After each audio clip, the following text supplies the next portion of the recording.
Hi అండి, నమస్తే. Welcome to our channel easy kitchen tips. ఈరోజు మన టిప్స్ అయితే మనం లేడీస్ ఇంట్లో రోజు చేసే పనుల్లో చాలా యూజ్ అవుతాయి అనమాట. ఈ టిప్స్ నచ్చితే తప్పకుండా లైక్ చేయండి, మర్చిపోద్దు వీడియో చూసిన తర్వాత. ఇంకా ఫస్ట్ టిప్ వచ్చేసి, ఇలా బ్యూటీ ప్రొడక్ట్స్ అవి కొంటూ ఉంటాం కదా, క్రీమ్లు, స్క్రబ్లు, మాయిశ్చరైజర్లు. అవి ఖాళీ అయిన తర్వాత ఆ క్రీమ్ అంతా వాడేసాక బాటిల్స్ పడేస్తూ ఉంటాము. కాకపోతే ఇక్కడ వాటిని చక్కగా రీయూజ్ చేసుకోవచ్చు. ఏంటంటే ఆ బాటిల్కి వచ్చిన క్యాప్ని తీసుకున్నాను, ఆ డబ్బాది. దానికి ఇలా స్కేల్ ఏదైనా పెట్టి సమానంగా ఉండేట్టు మార్క్ చేసుకోండి. ఒక ½ ఇంచ్ మందంలో మార్క్ చేసుకుని దాన్ని ఇలా కట్ చేసుకోవాలన్నమాట. ఇలా కట్ చేసుకునే చోట మనకి చేతులు అవి పట్టుకున్నప్పుడు కట్ అవుతూ ఉంటాయి కాబట్టి షార్ప్నెస్ తోటి ఇక్కడ మనకి ఒక టేప్ వేసేస్తున్నాను. మనకు కావాల్సినట్టు మన దగ్గర ఏదైనా నీట్గా ఉన్నది చిన్నది లేస్ ఏదైనా ఉంటే దాన్ని చుట్టూ పెట్టేసి కూడా మనం స్టిక్ చేసుకుంటే ఇంకా నీట్గా ఉంటుంది. నేను టేప్ వేశాను. దీన్ని మనం చక్కగా మొబైల్ హోల్డర్ లాగా వాడుకోవచ్చు. మనం ఏదైనా వీడియోలు చూడాల్సి వచ్చినప్పుడు ఇక్కడ చక్కగా దీన్ని పెట్టేసుకుని వాడుకోవచ్చు అనమాట. మనకి వేస్ట్గా పడేసే క్యాప్ని ఇలా మనం రీయూజ్ చేసుకున్నాము. మొబైల్ హోల్డర్ లాగా ట్రై చేయండి.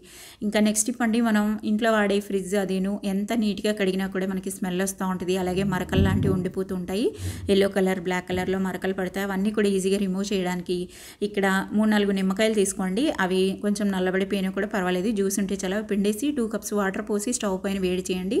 వేడైన దాంట్లోంచి నిమ్మ తొక్కలన్నీ తీసేసి దాంట్లో 1 టీ స్పూను వంట సోడా వేసి, తర్వాత 1 టీ స్పూను లిక్విడ్ సోపు, విమ్ జెల్ అలాంటివి వేసి కలిపేసి ఫిల్టర్ చేసి ఆ లిక్విడ్ని ఇలా స్ప్రే బాటిల్లోకి వేసుకోండి. ఇది మనకి ఫ్రిడ్జ్ తుడవడానికని కాదు, కిచెన్లో ఉండే జిడ్డు, టైల్స్ పైన ఉండే జిడ్డు, కబోర్డ్స్ పైన ఉండే జిడ్డు క్లీన్ చేయడానికి ఈజీగా ఉంటుంది అనమాట.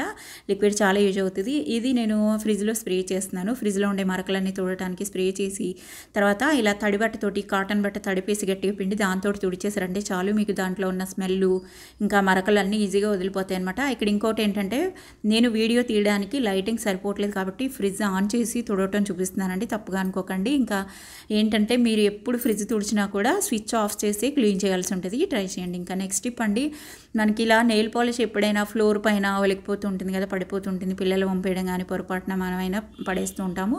అది డ్రై అయిపోయిన తర్వాత మనం క్లీన్ చేయడానికి చాలా కష్టంగా ఉంటుంది. ఆ డ్రై అయిపోయిన నెయిల్ పాలిష్ని క్లీన్ చేయడానికి ఇలా ఒక స్ప్రే ఉంటుంది కదండి, బాడీ స్ప్రే ఏదైనా పర్వాలేదు. దాన్ని స్ప్రే చేసి జస్ట్ ఇలాగా కాటన్ కానీ కాటన్ క్లాత్ కానీ తడపకుండా జస్ట్ పొడిగా ఉన్నది తీసుకొని దాంతో ఇలా రబ్ చేశారంటే చాలా ఈజీగా వదిలిపోతుంది అనమాట.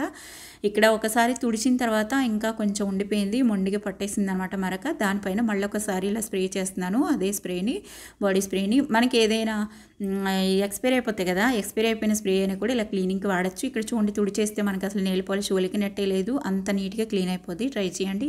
టిప్స్ నచ్చితే లైక్ చేయండి, సబ్స్క్రైబ్ చేయడం మర్చిపోద్దు.